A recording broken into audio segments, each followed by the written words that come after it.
Krishna Krishna Krishna Krishna Krishna Krishna Krishna Hare Krishna Krishna Krishna Krishna Krishna Krishna Om Namo Bhagavate Vasudevaya Om Namo Bhagavate Vasudevaya. Om Namo Bhagavate Vasudevaya Om Namo Bhagavate Vasudevaya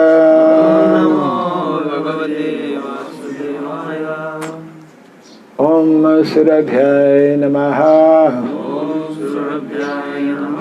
Om Surabhyay Namaha Om Surabhyay Namaha Mukam karoti vasaram pangom langayate girim Yat kripa tamaham bande Sri Gurum Dinataranam Yat kripa tamaham bande Sri Gurum Dinataranam. Hare Krishna. Welcome to our morning Bhagavatam class. Here in Krishnanagar. This place is known as Krishnanagar, actually. So we are reading from the 6th canto of the Srimad Bhagavatam. We have just begun a few days ago the first chapter of the 6th canto, entitled The History of Ajamil. And we have this written on the board, huh? What verse? 7. 7, huh? Huh? 6 or 7? 7. 7, huh? Okay. That's fine. Okay. So, text number 7. Sri Shuka Uvacha Na Ched Ihaiva Pachitam Ihaiva Pachitim Yatham Hasaha Kritasya Kuryan Mana Ukta Panibhi Dhruvam Sa Vai Pritya Narakan Upaiti Ye Kirtita Bhagavatas Tigma Yatanaha Sri Shuka Uvacha Nachedihaiva Pachitim Yatam Hasa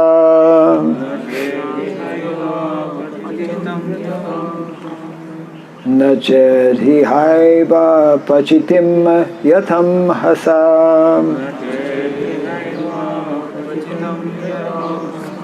Kritasya Kuryan Mana Ukta Panibhi Kritasya Kuryan Mana Ukta Panibhi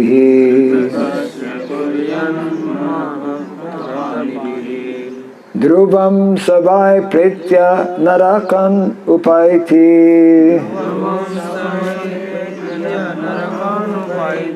Dhruvam Savai Pritya Narakan Upaiti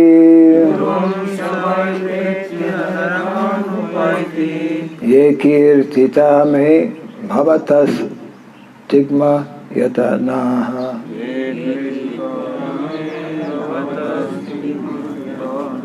Ye Kirtita Me Bhagavatas Tigma Yatanaha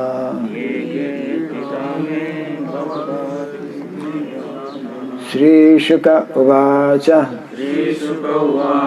Na chedihaiva pachitim yatam hasa Kritasya kuryan mana uktapanibihi Dhruvam savai pretya narakan upaiti Ekirtita me bhagavatas stigma yatanaha Sri Shuka Uvacha Na chedihaiva pachitim yatam hasa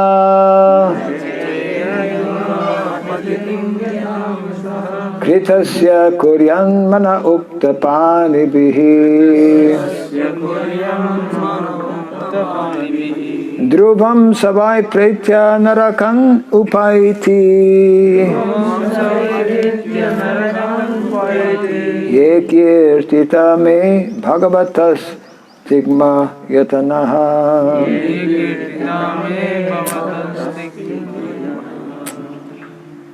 Anyone? Sri Shuka Uvacha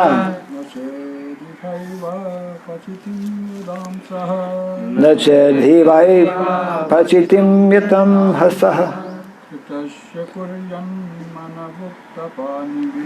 Ritasya kuryan mana uktapanibihi Dhruvam savai pretya narakan upaiti Kirti bhagavata stigma yatanaha Sri Shuka Uvacha Na chedhivaiva pachitim yatam hasaha Kritasya kuryan mana uktapanibihi Dhruvam savai pretya narakan upaiti Ekirtita me bhagavata stigma yatanaha Sri Shuka Uvacha Na chedhivai pachitim yatam hasa Ritasya kuryan mana uktapanibihi Dhruvam savai pretya narakan upaiti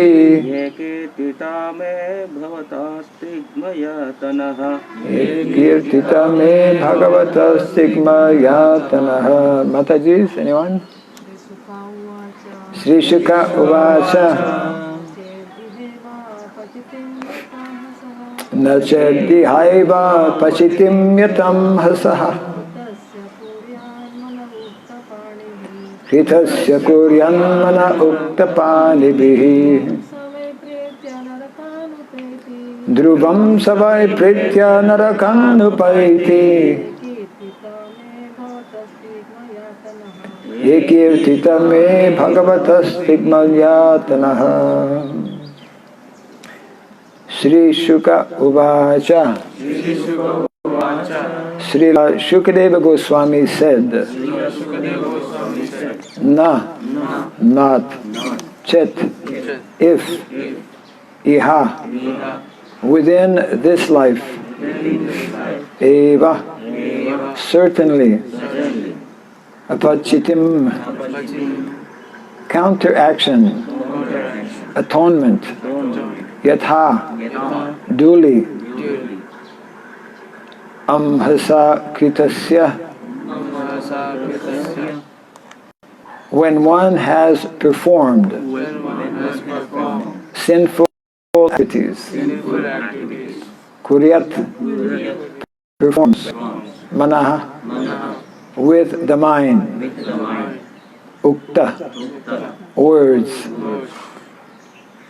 Panibihi, with the senses, Dhruvam, undoubtedly, undoubtedly, saha, saha, that person, that person, vai, vai, indeed, indeed, pritya, pritya, after death, after death, narakan, narakan, different varieties of hellish conditions, different varieties of hellish conditions, upayati, upayati, attains, attains, ye, ye, which, which, kirtitaha, kirtitaha, were already described, were already described, may, may, by me, by me, bhavataha, bhavataha, unto you, unto you, tigma yatanaha, tigmayatanaha, in which there is very terrible suffering. in which there is very terrible suffering.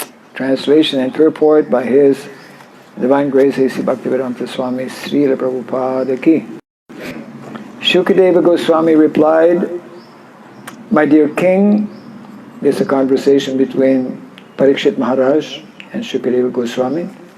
Parikshit Maharaj was asking some questions to which now Shukadeva Goswami will reply. My dear king, if before one's next death, whatever impious acts one has performed in this life with his mind, words, and body are not counteracted through proper atonement, according to the description of the Manu Samhita and other Dharma Shastras, one will certainly enter the hellish planets after death and undergo terrible suffering, as I have previously described to you. Kindly repeat after me. Shukadeva Goswami replied, Shukadeva Goswami replied, my dear king, my dear king, if before one's next death, if before one's next death, whatever impious acts whatever impious acts one has performed one has performed in this life in this life with his mind, with his mind, words, and body words, and body are not counteracted are not counteracted through proper atonement, through proper atonement, according to the description according to the description of the Manu Samhita of the Manu Samhita and other Dharma Shastras, and other Dharmashastras, one will certainly enter one will certainly enter the hellish planets the hellish planets after death after death and undergo terrible suffering, and undergo terrible suffering, as I have previously described as I have previously described to you. to you. Purport. Srila Vishwanath Chakravarti Thakur mentions that although Maharaj Parikshit was a pure devotee, Shukadeva Goswami did not immediately speak to him about the strength of devotional service. As stated in Bhagavad Gita 14:26, Mam chayo vyabhicharena bhakti yogena sevate sagunan samatityaiva tan brahma bhuyaya kalpate. Devotional service is so strong that if one fully surrenders to Krishna and takes fully to his devotional service, the reactions of his sinful life immediately stop. Elsewhere in the Gita, 1866, Lord Krishna urges that one give up all other duties and surrender to him. And he promises, Aham tvam sarva papebhyo mokchayishyami. I shall free you from all kinds, from all sinful reactions, and give you liberation. Therefore, in response to the inquiries of Parikshit Maharaj, Shukadeva Goswami, his guru, could have immediately explained the principle of bhakti. But to test Parikshit Maharaj's intelligence, he first prescribed atonement according to Karma Kanda, the path of fruitive activities. For Karma Kanda, there are 80 authorized scriptures, such as Manu Samhita, which are known as Dharma Shastras. In these scriptures, one is advised to counteract his sinful acts by performing other types of fruitive action. This was the path recommended by Shukadeva Goswami to Maharaj Parikshit. And actually, it is a fact that one who does not take to devotional service must follow the decision of these scriptures by performing pious acts to counteract his impious acts. This is known as atonement. Translation again.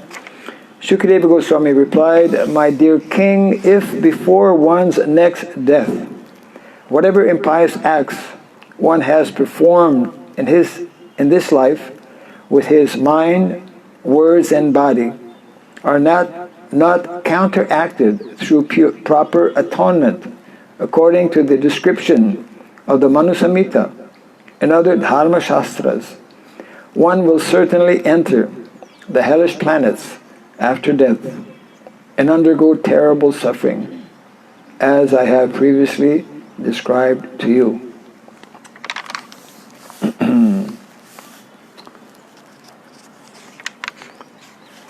So very interesting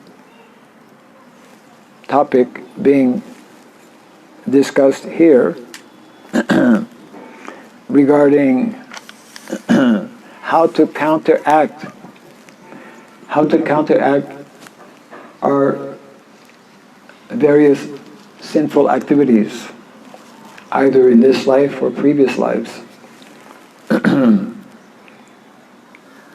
And of course, anyone who has the great fortune to come in contact with the knowledge of Krishna consciousness, which is essentially the knowledge of the science of bhakti, the science of devotional service, will come to know that if one simply takes up to that process, in the Bhagavatam there's one verse explaining akama sarva kamova moksha kama udariti trivena bhakti yogena.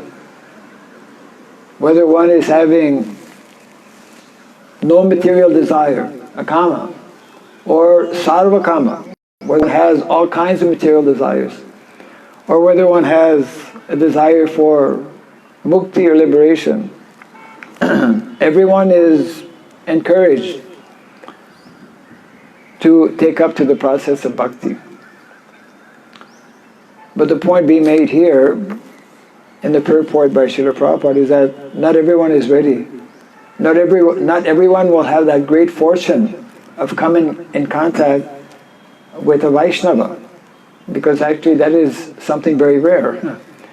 We tend to take it a little for granted because of Prabhupada's mercy, because of Lord Chaitanya Mahaprabhu's mercy, who has, through the Sankirtan movement, made it much more accessible, much easier. Although it is Kali Yuga, that is a special mercy of the Lord. But generally speaking, it is very rare that one gets this opportunity to immediately take up the process of bhakti, devotional service. So therefore, in the purport, Srila Prabhupada explains that Shukadeva Goswami therefore is speaking about, is recommending the performance of pious activities, which is mentioned in the section of what is called Karma Kanda. There is Karma Kanda, Jnana Kanda, and Upasana Kanda. And because the vast majority, sometimes people ask, why is it that in the Shastra there's so much of allurement? You know, if you do this, you will get this benefit. If you do this, you'll go to heavenly planets. It's all over the place, actually. And the explanation is that the vast majority of people are on the bodily platform. The vast majority of people are not ready to immediately surrender. So therefore, the Vedic literatures have very specific guidelines or instructions given. And Srila Prabhupada makes reference to 80 such literatures that are referred to as Dharma Shastras. Dharma Shastras are actually very important. And of course, we know how big controversy in India, and I'm sure also outside of India, regarding one of those Dharma Shastras, which is quoted here, the Manusamhita, you see, or Manusmriti, because there are injunctions mentioned there that are seemingly very unjust or very impractical. So there's a number of things we need to take into consideration. Srila Prabhupada, I think here in India, Manusamhita has been banned. Do you know that? In cases they burned publicly. Yes. Some people have burned Manusamhita, but because there is a number of things. One is that a number of the Vedic literatures, because it's coming down since time immemorial, and over the centuries, especially in Kali Yuga. Kali Yuga is that period of time where so many irregular things happen. Just see, India is a land of dharma. India is meant to actually lead the entire world in terms of giving proper understanding. But even now, due to the very strong influence of Kali Yuga, even India is caught up in so many dharmic activities by the influence of the Western way of thinking, Western civilization. So many people in India, in this land of dharma, have actually left or abandoned the actual pure teachings that are there. Also, many of these teachings have become, have been adulterated, have been changed, have been tampered with, actually. There are some scholars who specialize in such study to point out how various irregularities, to the point of actually questioning the validity of some of these shastras. This is not surprising because, again, it is Kali Yuga, and so many such things have taken place. Therefore, we must hear especially from those personalities, means acharyas, who are receiving this knowledge. And for example, if we read some of the writings of Srila Bhaktivinoda Thakur, one of our foremost Vaishnavacharyas, he and also Srila Bhakti Siddhanta Saraswati Thakur, they were very much aware of this historical, we could say, tampering of some of the literatures. And therefore, we can only properly understand what is being presented in these literatures if we hear them from proper sources in Guru Parampara. In other words, what is being mentioned here is the authenticity, validity of the Dharma Shastras. And without Dharma Shastras, it's very difficult. Dharma Shastras are there to actually guide society, you see. One of our devotees, a Prabhupada disciple, who was actually chosen to be the first director of, it was called the Srimad Bhagavat Vidyapitam. Some of you might know or might remember a few years back. His Grace Gopi Parana Dana Prabhu. Yeah. So, because for many years, that was his main service actually, as a Sanskrit editor. He was working for the Bhaktivedanta Book Trust, BBT, which is the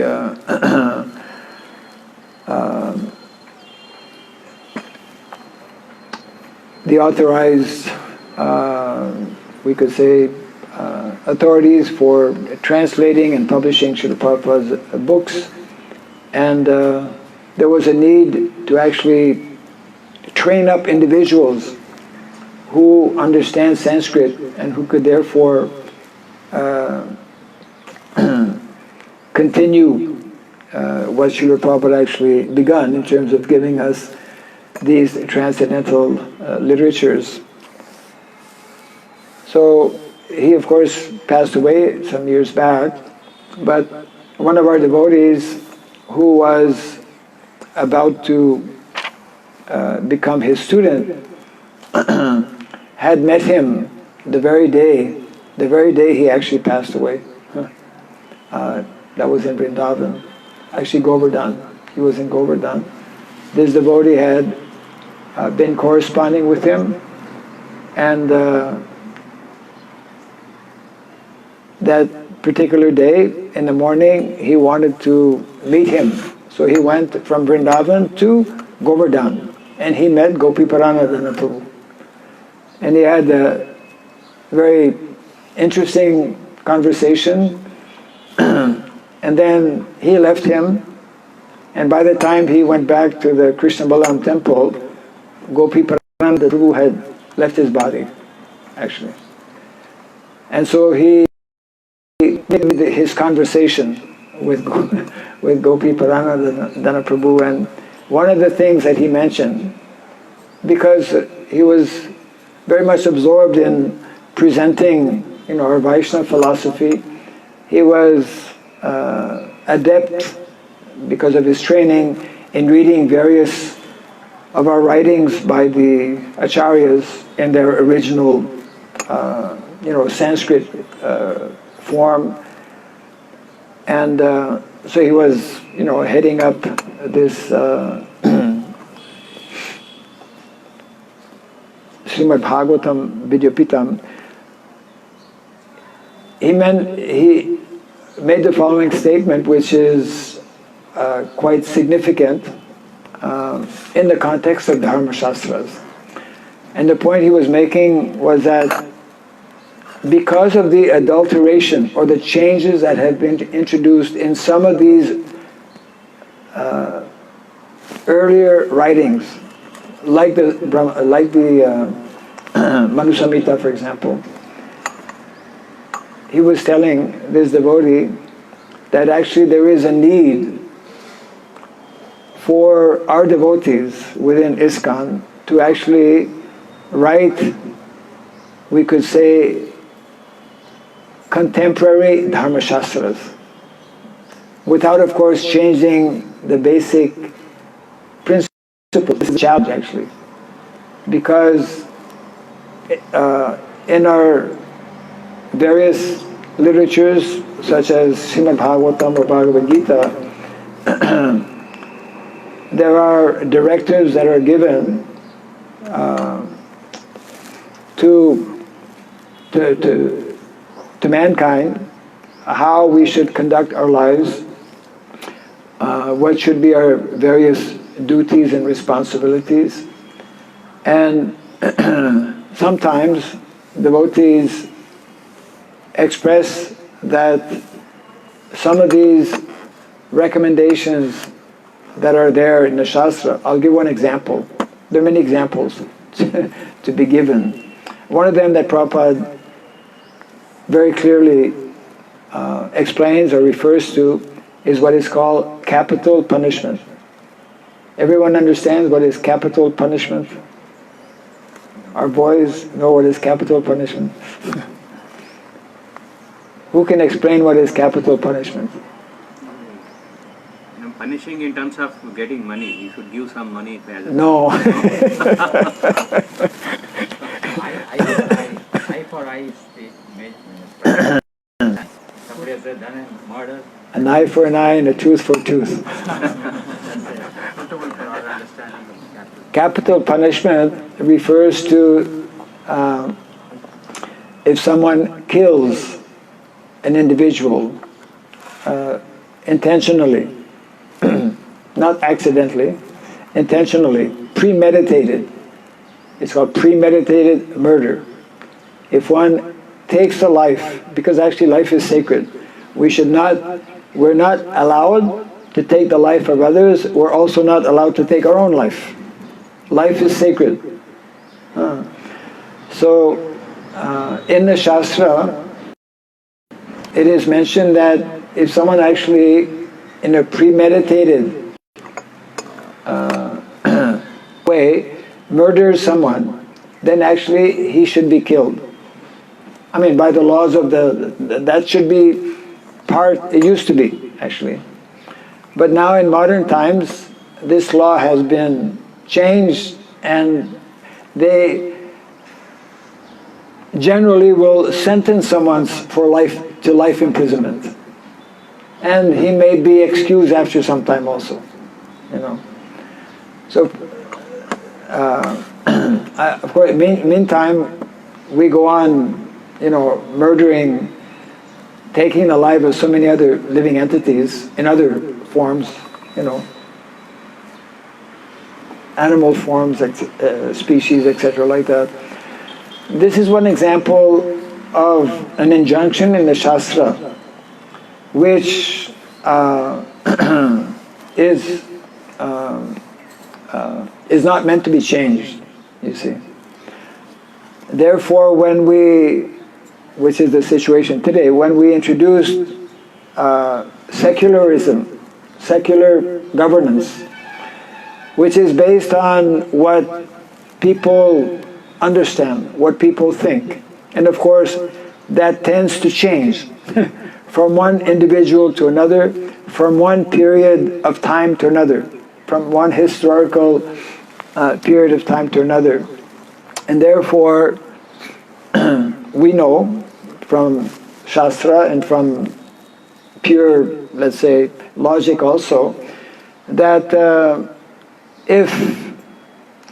let's say we have 10 people, and if it is left up to them to decide what to do, generally there will be 10 opinions. I mean, everyone has their own way of understanding and thinking. And therefore this approach of trying to understand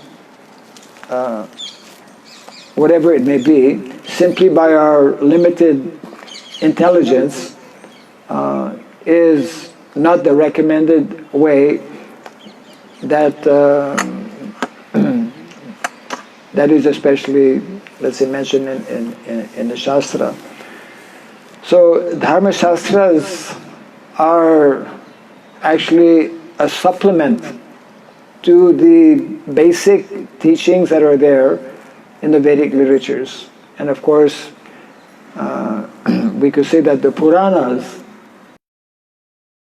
are also an extension. In fact, one of our foremost of acharyas, Srila Jiva Goswami, he makes this point, that although at the beginning of every creation, the Lord reveals the Vedic knowledge to Lord Brahma, isn't it? Lord Brahma receives, after performing, of course, tapasya for a long time, he receives this transcendental knowledge, Vedic knowledge. And part of that knowledge is actually, or we could say supplement to that knowledge, are the Puranas, you see. Therefore, Srila Jiva Goswami makes his point that the original Vedic knowledge, Vedic literature, is very difficult for us today because they're written in a different level. Sanskrit actually is such a perfect language that it has actually different levels also. One is very, I forget the actual terms, but there are different levels of Sanskrit. The original Vedas are written in a Sanskrit that for most people today is like inaccessible practically. Different from, let's say, the Puranas, like this Bhagavad Purana. Bhagavad Purana means the Srimad Bhagavatam. We study the Bhagavatam. And Srila Jiva Goswami makes the point that actually it is easier for us to understand the Bhagavatam and the Bhagavatam because it has been compiled by Srila Vyasadeva, who is a direct incarnation of the Lord. Therefore, reading and studying the content or what is presented in the Bhagavatam is more important for us in our present situation here in Kali Yuga, because Srila Vyasadeva prepared these literatures, especially the Srimad Bhagavatam, for the people of Kali Yuga. So in other words, he makes the case that actually the Srimad Bhagavatam is even more valuable for us in our present context or situation than the original Vedas. Because most of us, we don't even have access to the Vedas. We do have access more easily to the Srimad Bhagavatam. And we also have access to various Dharma Shastras. But the point being that they must be received in Guru Parampara by individuals who are well grounded in the science of spirituality, or who understand about Dharma, and who will be able to detect where some kind of adulteration may have been introduced. It's an established fact that in various literatures, because, anyways, without going into details about the history, every country in Kali Yuga, practically speaking, has a very complicated history, complex, India especially. Because India was conquered, as we know, and because some of the earlier scholars who wanted to understand, well, they had different motivations actually. That was probably the least of the motives to understand. But some of the earlier scholars who took interest in the Sanskrit language, some of them actually translated these into English, for example, and there is a lot of question mark as to how this whole process was done, and how there is evidence to indicate that there were some, we could say, wrongdoing, so to speak, or malinterpretation. So coming back to the main point that is being made here is that although pure devotional service is the topmost process by which we can very quickly become completely freed from our sinful actions, by the karma incurred by sinful activities, because most people don't have immediately that opportunity due to impious activity. One has to be pious to actually come in contact with pure devotional service. So because many people have not sufficiently accumulated or built up their pious credits, therefore the general population are recommended to at least follow these various injunctions that are there in the Dharma Shastras, which, although they are materially motivated, they will benefit, and that is the important point. The important point is to follow Shastra, and not simply to be on the speculative mental platform. Yeah. Many things actually in connection with this. I'll just read the verse again. If there's any comment or question, we can take that also. So this is text number 7, again from the 6th canto of the Srimad Bhagavatam, and this chapter is entitled The History of the Life of Ajamil.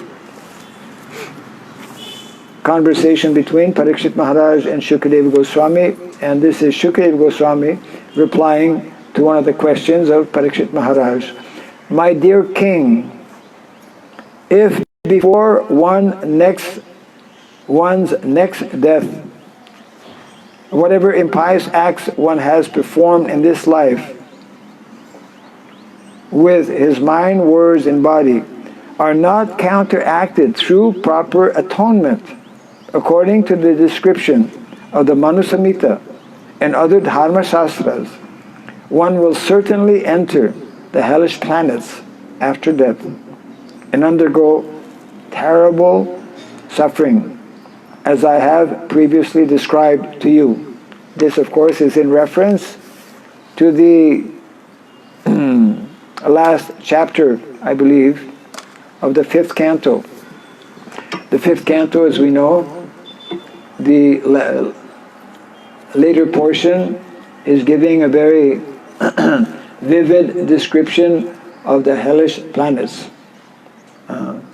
So there is, this has been described, of course, by Shukadeva Goswami, that within the 14 planetary systems that are described, then there are the lower planetary systems where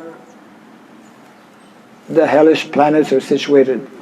The hellish planets are situated just above the Garbha ocean, it's described. Way down there, and there's so many, 28, right, yesterday? We had missed 1 or 2. 28 major hellish planets, and those who are sinful, they will be forced, although it will be in their subtle body. Just like we can easily understand, I'll just close on this point here. We have this body, gross body. We're sitting in this gross body. And sometimes we have a headache, or toothache, or stomachache, whatever. We suffer because of this body. That's one kind of suffering. Adhyatmic. But we don't only suffer because of the gross body, we also suffer because of the subtle body. And although this gross body, like it mentions here, one day we have to leave this gross body, but we will still be there in our subtle body. The soul will still be entrapped within the subtle body. And it is that subtle body that is taken to the hellish planets. And there is, here it's mentioned, horrible, terrible. We cannot, if we read the description, as we should be reading, we should read those descriptions to get an idea of how we use the expression hellish, the hellish planets are. So, this is part of the message this morning. in the Bhagavatam class. We can take one or two questions if there are any. Yes. Regarding this, you said pious activities. Regarding Right? pious activities. That will help to get into devotional service. Step. Yes, yes. And in most of the cases, even in ISKCON or outside, like they do, like annadan and money to beggars. Is that pious activity or anything specific that is related to Krishna is a pious activity? Okay. And most of the cases, it is criticized by devotees also. No, this is a karmic. They are karmic undies, like that. Okay, the question is whether inside ISKCON or outside of ISKCON, different people are doing pious activities, but sometimes our devotees criticize that we should not be doing these things because that is not pure devotional service, like that. The idea is that if one is fortunate to know about bhakti, devotional service, and if one is a devotee, he should not perform pious activities, right? Because bhakti is above, completely transcendental to pious activities. Pious activities are for those who are not devotees, who don't know about devotional service, who don't want to take up the process of devotional service, or for whatever different reasons cannot take up the process of devotional service. Therefore, this is the point being made here by Shukadeva Goswami. Prabhupada explains, actually Shukadeva Goswami knows that Parikshit Maharaj is a pure devotee. So in one sense, why should he even speak to him about atonement or performing pious activities? So, of course, Prabhupada explains he wanted to test him, but also at the same time he wanted to, this is explained at the end of the purport by Srila Prabhupada also, that atonement or performance of pious activities are for those who are not situated within activities of bhakti. So, although, in the Bhagavatam, in the Bhagavad Gita itself, in the 3rd chapter, we read about prescribed duties. This comes up a lot. Jagya, prescribed duties. So it mentions that actually we're every day receiving so many things due to the arrangement of the managers in the universe. The demigods. The demigods are like helping in the management of the universal affairs, and therefore, in the 3rd chapter in the Bhagavad Gita, Krishna mentions that we should be offering to demigods.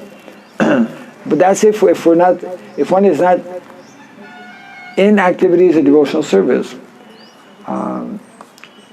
We have to understand this properly. If someone is doing bhakti, devotion, pure bhakti, then he doesn't have to separately offer to the demigods, because when we offer to Krishna, automatically it is distributed and the demigods are happy. But if one does not know about bhakti, is not engaged in pure bhakti, then he should offer to the demigods. So like this, we have to understand the place for each and how to act in different situations. Means offering to demigods is, or performance of pious activities is not necessary for devotees, because they're engaged in something that is beyond that. Why? Because pious activities are they are motivated. People do things to get some good result, isn't it? They'll offer something to the demigods so that, to Indra, so that there'll be rain, So in other words, better to follow what are the injunctions of Shastra, even though it is motivated, than not to follow anything. Best of course is to become a devotee and resolve the whole issue immediately. So this is connected with what Krishna explains in the Bhagavad Gita regarding karma, akarma, and vikarma. So it means actually following the Shastra, even though it is motivated. It means following the Shastra, that section of the Shastra where pure devotional service is explained. For those who are willing and able to take that up. Yeah. Yeah? No, is it the consciousness that determines his devotional service or the external activity, Maharaj? For example, in the ISKCON, somebody does Okay, is it the consciousness or the activity that determines? the devotional service? Because a third person... It is the consciousness. It is the consciousness. Of course, I mean, even unconsciously, if we do some... If somebody, for example, doesn't know about the benefits of worshipping Tulsi and happens to be giving water to Tulsi, he has no consciousness of what he's doing, but he's still getting benefit. Maximum benefit is being conscious of the importance of Tulsi Devi and let's say the simple process of watering. So what is, just like Krishna explains in the Bhagavad Gita, Tesham satata yuktanam bhajatam priti purvakam. We should engage with that consciousness of love and devotion. You see, then we get the maximum benefit. We can do things with less consciousness and also get some benefit, but we won't get the maximum benefit. Yeah. Yes. Kirtiraj. As we hear in the purport about following the injunctions of Manu, Samhita and Dharma Shastras, We hear in the purport the message about following Dharma Shastras and Manu Samhita. Yes? it leads to a hellish life, otherwise. Huh? Otherwise it leads to a hellish life, it's mentioned in the Quran. Otherwise it It leads to a hellish life.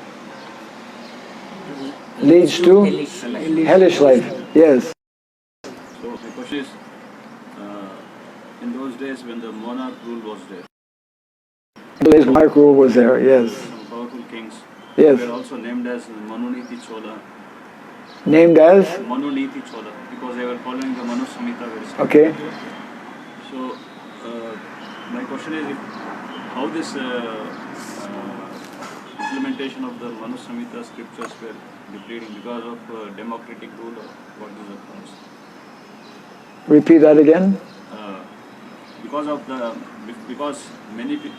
this democratic rule, many people came in and they changed the thoughts and they changed that they discarded the scriptures of Manu Samhita.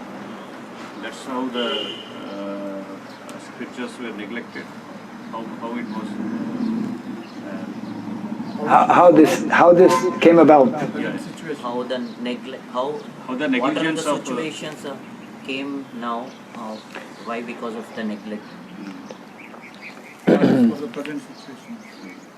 Well, there are several things. One is that there were some motivated individuals who actually intentionally changed or tampered, as I mentioned earlier, these shastras in such a way that they have become less authentic, less popular, less of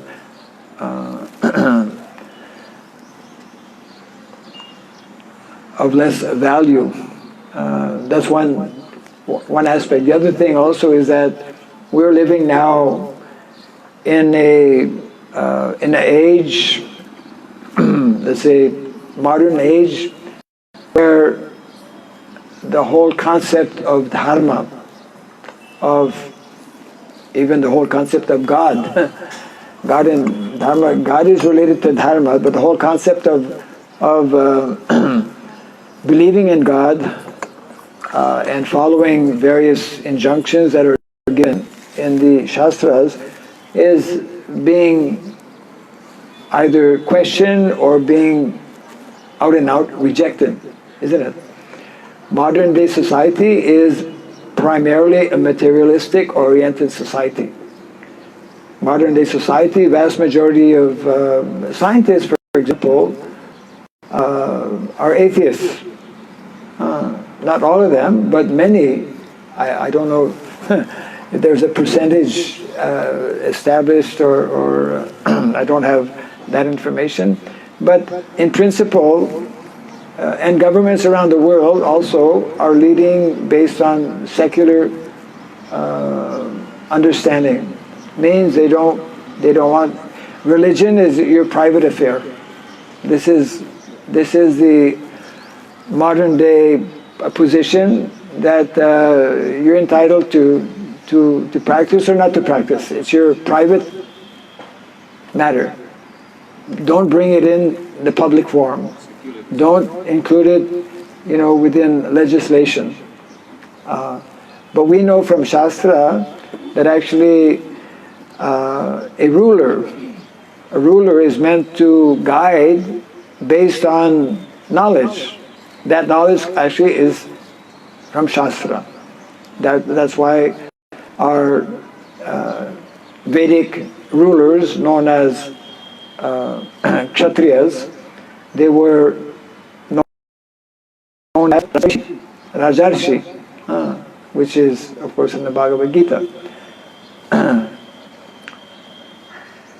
So, due to this very strong influence of materialism, therefore there is a general rejection of Shastra. And of course, because there has been tampering of various Shastra, this gives good ammunition, let's say, to people who don't want to follow Shastra. Just see, they point out different, we could say, irregularities. It's a very big subject matter, and of course a very serious one, in that the whole world now is being directed by individuals who don't follow, who don't believe to a large extent, and who don't follow Shastra. And therefore, the end result is that we have a very, we could say, very dangerous situation, very precarious situation in which the whole of humanity finds itself, where we are having major global problems on a level that is threatening the very existence of this planet and the very existence of people's lives, isn't it? So in other words, when we don't follow Shastra, we end up engaging in all kinds of activities which are detrimental to us and to others. I mean, so that falls in the category of of sinful activities. Nowadays, some people don't even believe in sin. They think this is backwards way of thinking. You can do what you want as long as you don't, as long as people are consenting, you can just do what you want. This is the modern way of doing and modern way of thinking, which is, if we look around to see what is happening in the world, we see all kinds of irregularities and all kinds of disturbances and all kinds of chaotic condition and all kinds of suffering. In the Shastra it mentions, for example, that the most important symptom to understand if there is good government is that the people are happy. Where are people happy around the world, in different countries? There's so much of revolt and revolution, and so many crimes are being committed on a daily basis. So many bad things are there, isn't it? So it is due to neglect, due to the strong influence that is there of Kali Yuga, where we are abandoning the 4 pillars of Dharma. It begins actually with these 4 pillars of Dharma. Srila Prabhupada went to the Western countries and started preaching on these principles of Dharma, that you have to introduce these 4 basic rules and regulations, isn't it? No meat eating, no illicit sex life, no gambling, no intoxication. So the symptom of Kali Yuga is that these activities are on the increase. And Krishna consciousness is the opposite. Krishna consciousness is, just leave it flat, so that it won't fall again. Yeah. Krishna consciousness is an attempt to reintroduce these basic principles, which is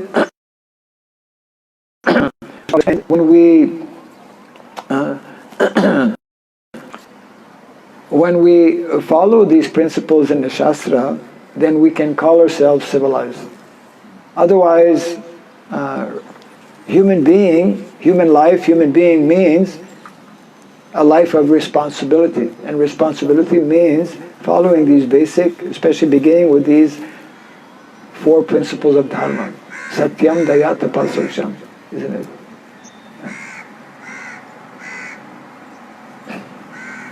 Does that address your question a little bit? Any question in the back? Yes? You have to... In the translation, impaired activities, everything vikarmas same. Vikarma and impious activities are same. Vikarma and impious activities are same. Yes. Vikarma and impious? Are they same? Yes. Yeah. Vikarma means going against the Shastra. So when we go against the Shastra, we engage in impious activities. Yeah. So karma means pious activity. Pious means following the Shastra.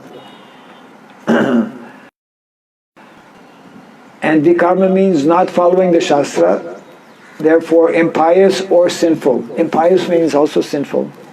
Whereas akarma or naishkarma. Akarma means no karma, no positive karma, no negative karma. Karma means positive karma. Impious activities means negative karma.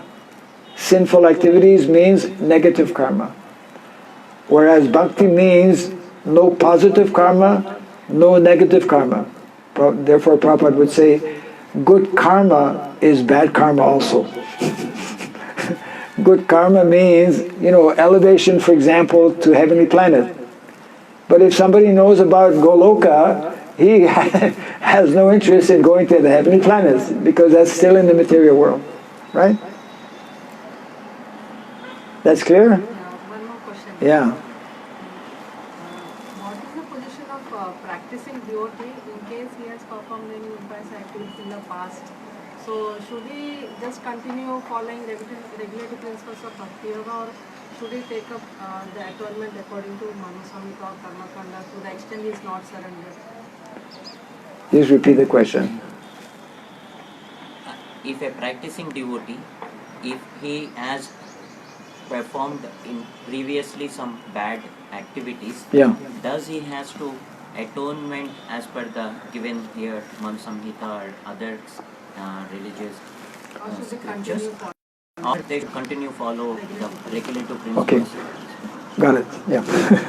So the question is, for a devotee, if one has performed some sinful activity or impious activity, should one follow the various prescriptions that are contained in our Dhamma Shastras as atonement? Or should one, or can one, simply take up to practicing bhakti devotional service? So our acharyas explain that our atonement is the practice of bhakti. In other words, we don't have to take up any particular, let's say, these Dhamma Shastras are generally for those who are not practicing bhakti. Those who are not on the level of devotional service, whether it is mixed devotional service or pure devotional service, they should follow these various injunctions. But I should add, those should only be followed because of malinterpretations that may be there under the guidance of a proper Vaishnava authority, isn't it? Because we just can't open the book, let's see, Brahma Samhita, hey, it says here, we should follow after taking guidance from proper authority.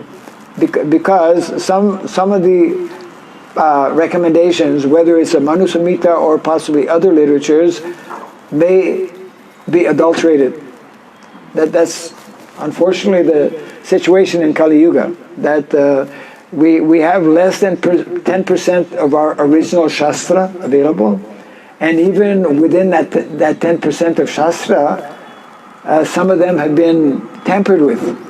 So therefore we must absolutely take guidance from those who know about Dharma, those who are well versed in the Shastra, and they will be able to guide us.